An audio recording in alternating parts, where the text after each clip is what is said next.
Breakcore is a genre that has gained tremendous popularity on the internet in the past decade or so. There is one big problem with breakcore's recent re-emergence, however. The genre that has become beloved by thirst trap addicts with anime profile pictures in the modern day is a far cry musically, visually, stylistically, and most importantly, culturally, from the breakcore that first reared its schizophrenically fast head in the mid-90s. Despite the fact that breakcore in the modern day commonly follows the pattern of ambient jungle, utilizing chopped and looped aim and breaks with a reverb heavy synth style and instrumentation that is, let's say, actually listenable, in the 90s it was very different and of course far from listenable. Breakcore's pioneers saw the genre more so as a technique than a traditional musical style, a way to differentiate themselves from the hard techno and gabba of the time by taking traditional aim and breaks commonly utilized within jungle, chopping them up and combining them with the sheer aggression and noise found in gabba, all whilst introducing a disgusting amount of distortion, heavy compression and influence from various other genres ranging from harsh noise to dub. Even if we ignore all these tasty musical elements, breakcore in the 90s was a genre that presented an anti-establishment ethos within electronic. Making something so out there and hard to listen to in terms of sound, it reflected the attitude of early punk and hardcore, becoming the counterculture of electronic music at the time and creating a home for various marginalized groups to encourage the experimentation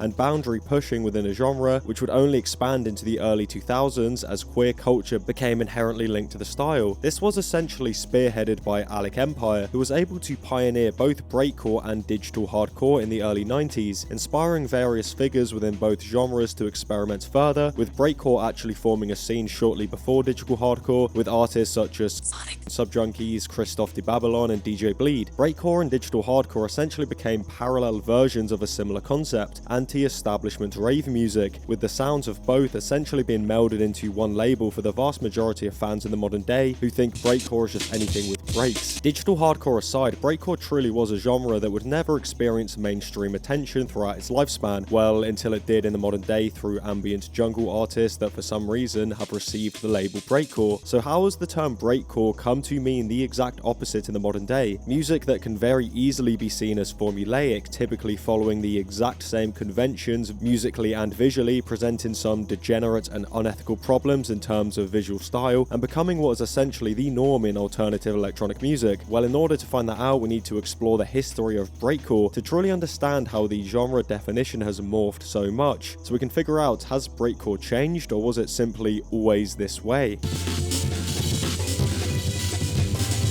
When you think about electronic music in the 90s, you'd typically picture a sweaty rave with individuals donning owl-sized pupils, viciously dancing to the repetitive beats. Breakcore was slightly different in the fact that the sound never really followed a clear pattern. The original stylings of artists such as DJ Scub, Panis and Alec Empire completely ditched any sense of normality or structure within the music, instead deciding to chop and screw breaks in a way that followed the conventions of anti-establishment punk or noise music, reflecting a sound produced by the likes of Throbbing Gristle or even Steve Albini. Despite the sound's harsh nature, it hadn't reached the pure speed and ultra complex sound it became known for with artists such as Igor and Venetian Snares. It was more so applying the punk ethos of simplicity to the already established genre of jungle, often being less complex in the early days but definitely more noisy. Despite the simplicity, it was still harsh, experimental and disgusting, truly pushing the boundaries of what electronic music could even sound like, a scene truly built on experimentation and underground sensibilities. So how did this even occur? How did distorted formulaic breakbeats suddenly morph into this schizophrenic mess? As technology began to develop in the late 80s, it opened the floodgates for what was possible within electronic music. DJs were suddenly able to create extremely distinct and unique songs, prominently using samplers to chop up and essentially change sounds from the past to fit their vibe. This occurred in a time frame where techno was king. It wasn't just subject to the filthiest European clubs and fields, as I know very well unfortunately. It was essentially just everywhere within the rave scene. The techno, junga and gabba scenes of the time are pointed to a lot when discussing the development of harsher electronic music, although I would argue that genres such as hip-hop, dub, reggae and dancehall contributed far more to the future sound of breakcore and even electronic music as a whole. It were these scenes that saw the birth of the almond break in terms of its usage within electronic music. The drum loop that was originally played by Gregory Coleman on the track Amen Brother in 1969 became the backbone of various subgenres at the time, and as technology allowed for further manipulation, the sample began to see widespread use. A perfectly loopable drum beat that could be chopped and screwed in various ways to make it unique, not just placed beneath atmospheric synths created by a PDFophile in his bedroom. Unfortunately, the aforementioned PDFophile in his bedroom has likely made way more money off of anime girl t-shirts than Gregory Coleman ever did for actually originally playing the aim and break, but hey, game is game, I suppose. One of the key elements that differs breakcore pre-internet to the genre we commonly see today is more so grounded in its culture and ethics than its sound. Whilst the evolution of more traditional band-related genres such as hardcore punk managed to keep its political roots throughout its musical and sonic evolution, breakcore threw it out the window and replaced it with literally anything Japanese. Pre-internet breakcore thrived in the fact that it was too, let's say, unlistenable and avant-garde to ever leave the underground, meaning the dilution of its political messaging and anti-fascist tendencies behind the music never happened prior to its monumental stylistic change. Breakcore was home to the freaks. The sound, experimentation, and lack of structure attracted people from all walks of life. Artists who wanted to keep the genre within the confines of the underground, away from media attention, or anyone who wanted to slap limits and labels on the sound for the pursuit of money. Due to breakcore's reliance on the underground and passion of its key players, the term never really spread further than its most passionate listeners, and it would stay this way until the early 2020s, where breakcore essentially changed entirely. What makes the modern resurgence of breakcore even more strange is its relation to the original sound and style. As mentioned earlier, many of the genre's key players treated the scene more so as a technique to create genre-bending music and sounds, as opposed to a genre that follows typical conventions and sticks to a similar style. The only elements that placed Venetian snares, Alec Empire, and Igor into the same box was their usage of breaks, sheer speed, and experimentation. It bred boundary pushing and created something entirely unique within electronic music. It created a foundation that has surely been built on in the modern day. Surely the progression of technology has allowed for continuous experimentation within breakcore, with that being combined with the opportunity for collaboration that can create flourishing scenes thanks to the internet, pushing forwards the genre while sticking to its original cultural roots. Yeah, that's way too optimistic for this channel. If you happen to be watching this video as a modern day breakcore fan who is only aware of the artists within the current scene, it's likely you are as shocked as you are confused by the description of the genre I have laid down thus far. Any search of breakcore on the internet nowadays will present the avid doom scroller with a colourful pink and purple glitchy anime character accompanied by mixes and songs that, although include the chopped up breaks that were seen in 90s breakcore, remove a lot of the experimentation and instead prefer a more formulaic style of ambient or atmospheric jungle that pinches a healthy amount from online scenes such as vaporwave and lolicore. We'll get to that, both of which takes much of its aesthetic and appeal from Japanese culture. The music will typically feature a less harsh repeating break layered beneath glossy repetitive synths drenched in reverb, with a healthy amount of nostalgic vocal samples thrown in, just so the typical ADHD music listener doesn't get bored by the sexualized cartoon character on the thumbnail and click off onto a Julia video or some shit. So why is this? How is a genre that was initially supposed to break boundaries and allow for the most marginalized in electronic scenes to find a voice and most importantly home, turn into repetitive churned out slop designed to max out streams? Well, much like every musical trend or evolution, there's a few reasons spanning from the development of technology to cultural changes to a few extremely influential key players within the genre's history. I'm first going to explore the emergence of the internet, as well as an increase in terms of the accessibility of technology that is used to make electronic music, and how that at times can be a curse for the creativity and experimentation of a particular genre. In the 90s, the vast majority of breakcore was produced by hardware samplers or primitive trackers being music sequencers that more so resemble Excel spreadsheets than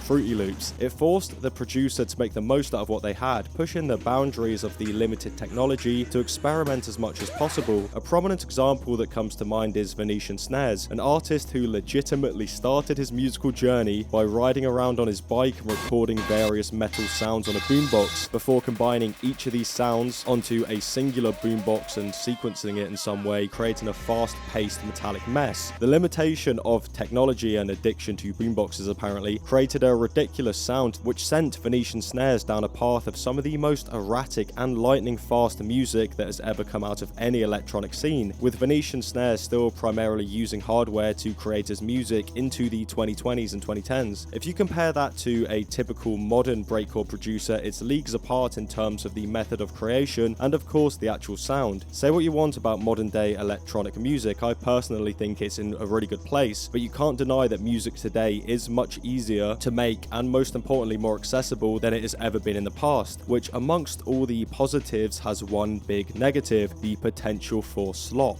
Modern breakcore artists have the ability to create songs at an insanely rapid pace. All it takes is a bit of break manipulation, sound design, samples, slap that all together, steal some anime girl fan art from Pinterest, distort it on Photoshop, and you have the potential to reach thousands of listeners. It creates an issue in terms of oversaturation that pre-internet would likely damage the genre's popularity. You know, nu metal, metalcore, emo, it's happened countless times, but in terms of the internet, more slop is usually better. Not only does it completely dwarf the original stylings of breakcore in terms of the amount of releases, but packages it within a formula and aesthetic that is inherently more appealing to a wider online audience, completely mogging anybody trying to create anything new within the scene. When comparing the amount of artists making breakcore in the modern day to the first 4 years of the genre, it is just night and day. The early scene consisted of less than 100 artists who were undoubtedly putting out a lot of music and probably making it very quickly, but even with that, they will never come close to the amount of artists online making what they label as breakcore and shoving it out onto the internet. This is made even more prominent when exploring how breakcore's meaning has been watered down throughout the years. Breakcore has expanded outside of its original community to the point where the label is just used to describe anything that uses chopped up breaks. This brings us to another reason for breakcore's transition into prime Guna material, which is the visual style that is often attached to the modern genre. It's clear that the internet and its ability to allow for communication between every culture and country on the planet has changed the way in which things look in the West, with one of the most influential countries design-wise being Japan, a country that has been able to influence the West tremendously with their simplicity and aesthetics, although to be fair, the West influenced them as well, you know, after two bombs. But let's swiftly move on and discuss the Japanese aesthetic that is most relevant to breakcore, which is anime. Ever since the 60s, anime has slowly been seeping its way into Western culture, with there being specific booms in popularity through channels like Toonami and of course the notoriously cheap and borderline unethical production of most animes. As the internet clawed its way into our lives, so did anime. Prominent cultural websites like 4chan not only started as a way to discuss anime, but became prominent in the early discussion of music online. The two mediums very quickly became linked. Individuals that grew up with anime and shock sites etched into their childhood began producing music, which in turn linked the aesthetic and I suppose the degeneracy and culture to the new form of atmospheric jungle that was being labelled as breakcore. But why is this? Surely there are some examples through history we can look towards to explain this link. Much like boundary pushing and degenerate depictions of adults, of course, and the usage of Japanese and anime aesthetic within breakcore spans much further back than you'd think, and was actually commonly utilised in the 90s. For example, this record by BioBreaks that straight up just has anime titties on the front. It seems breakcore always had a loose connection to manga and anime related art, although there would be one scene in particular that inspired much of the modern day depiction.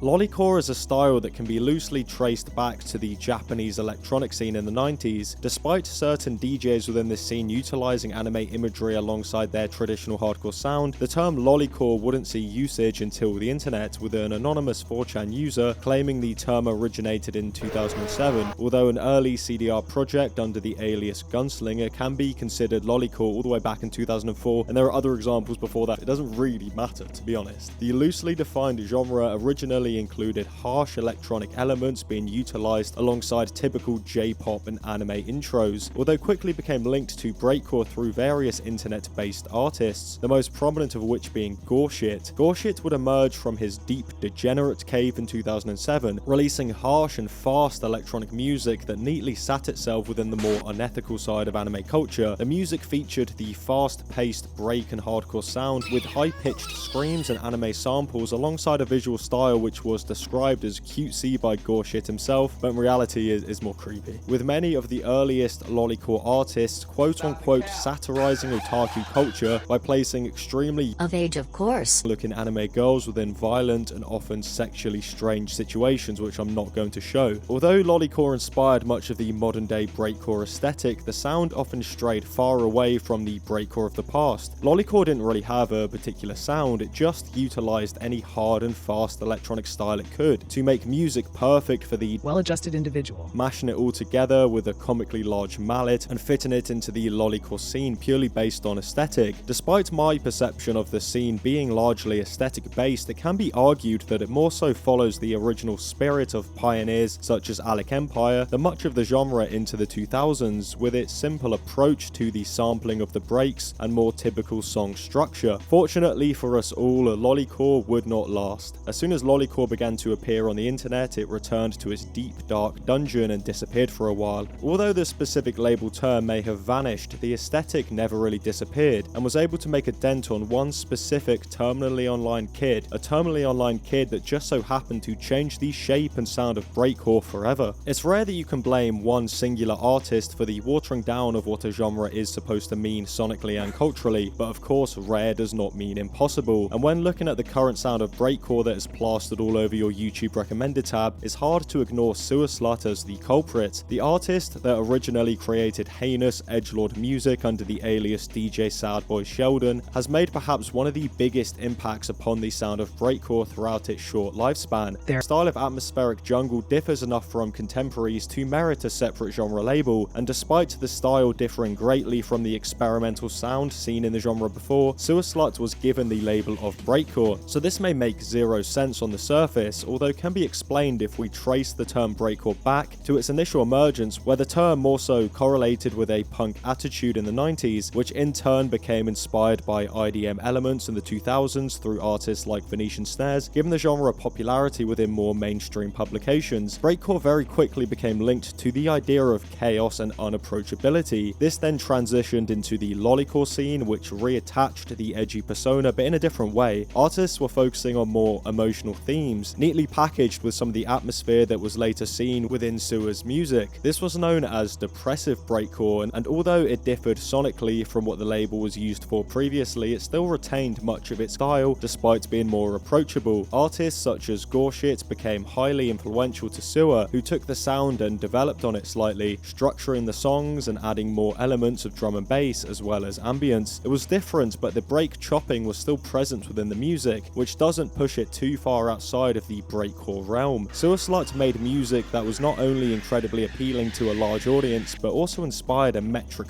ton of copycats, whether it be artists literally copying sewerslvt's name and aesthetic, or the musical style branching into various directions due to Sewer's influence. They have directly and actively changed the direction of the genre by no musical fault of their own. Their style became the status quo and was no longer a musical aesthetic exclusive just to them. Music that typically fell under the genre of drum and bass was being labeled as breakcore, and although Sewer received criticisms in regards to their positioning within breakcore since their initial explosion, based on their style and influences, it is fair to label them as breakcore, in a similar way to metalcore, where integrity somehow morphed into Killswitch Engage in a very short time. It is simply the development of the genre due to combined influence. They were influenced by breakcore and stuck to breakcore whilst building on it in unique ways. Despite this, Sewer had truly opened the floodgates. Almost overnight, the aesthetic and style originally presented by Gorshit and I suppose perfected by sewerslvt was permanently connected to the term breakcore within the eyes of the vast majority of alternative electronic music listeners. So is sewerslvt breakcore? It's difficult to definitively say. It's obvious genres can stray in so many directions musically and stylistically. Pretty much any genre with any real merit has artists and sounds light years apart, fitting into the same style. sewerslvt cites Gorshit and liquid drum and bass as their main influences, both of which have elements that can be considered breakcore in some cases. It seems like the issue more so stems from the fans of sewerslvt than the music itself. Due to how polarizing and chronically online the style is bound to resonate with a particular audience, an audience that is going to call anything fast and sporadic breakcore because they know little to nothing about the actual genre. It loses the community and slowly transitions into an aesthetic. There is one big old purple elephant in the room, however, the moral issues with the current breakcore aesthetic. As mentioned earlier, a lot of the depictions within modern breakcore include weirdly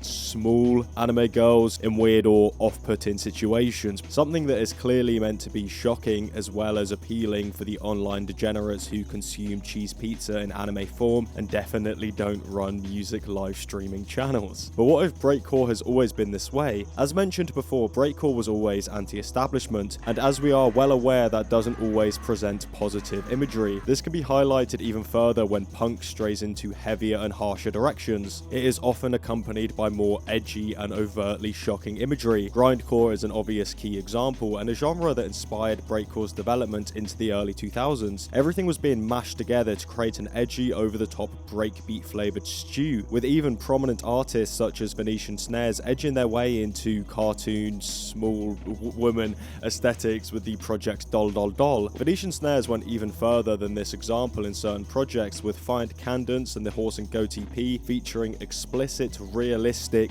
cheese pizza. If we look at sewerslvt's work removed from the bias of influence, usage of the lolly theming within her visual style was gone by the time it blew up on social media, mainly occurring in 2018 through projects like Starving Sluts. So does that make Sewer's previous usage any better? In my eyes, no. Lolly and cheese pizza is bad, however you spin it. Obviously, more elephants keep appearing in this tiny room. How does the intention behind the usage of unethical imagery differ from Venetian Snares to sewerslvt? Well, from what I can tell, Venetian Snares has no seedy or unethical accusations that link to the usage of this visual style, whereas sewerslvt's short career is ripe with unethical actions and subject matter, which makes the links to the lolly imagery a little bit more unethical and hard to ignore. Obviously, it goes without saying that sewerslvt is an incredibly controversial artist, both aesthetically and in terms of their personal actions. The comparison of Sewer's aesthetic to the works of early breakcore is not meant as a defense for their many controversies. This video is clearly about aesthetics, culture, and the sound of the genre. There is a video by Toastify that neatly packages all the controversies alongside evidence, which I will link, with the worst accusation being grooming and the rest essentially being edgelord internet activities, some of which is actually packaged into Sewer's music. Examples include Sewer utilizing the alias Junko during her early career, a reference to a disgusting case involving a child in Japan, as well as various distasteful and real-life references to sewerslvt through sampling and album covers. But let's be honest, if a grindcore band with a joke name did the same shit, you motherfuckers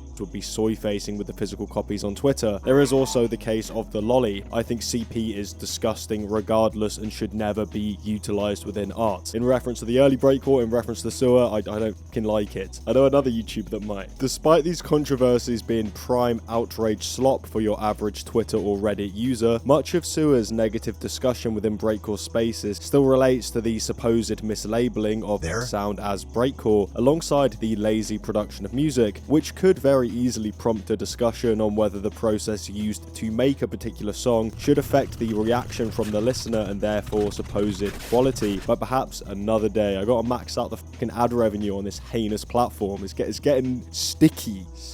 So what does this all mean? I don't particularly know, to be honest. Breakcore massively differs from other genres that went through vast stylistic changes throughout its lifespan, such as emo, screamo, or metalcore, in the fact that much of its development can be attributed to the internet as opposed to record labels attaching a genre label to a more appealing sound for money. Even pre-internet breakcore was never really approachable and never saw a watering down due to the typical issues within the music industry. It more so relates to the huge amount of possibilities that present themselves within electronic music, although maybe it's not too different. After all, the genre does originally stem from an extremely talented black musician who got very little recognition, let alone money, for essentially creating genres in the early 1900s. So hey, nothing changes, I guess. Nothing changes.